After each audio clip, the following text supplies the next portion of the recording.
Create solid block as shown in video. Set black color of block. Max stroke size and set black in color as shown in video.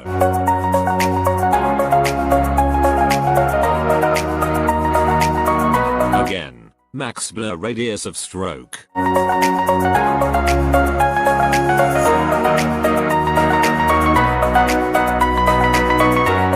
Then, click on texture button, as shown. Select image of your choice. All done. Now set black background. It looks good. Then, save in your device.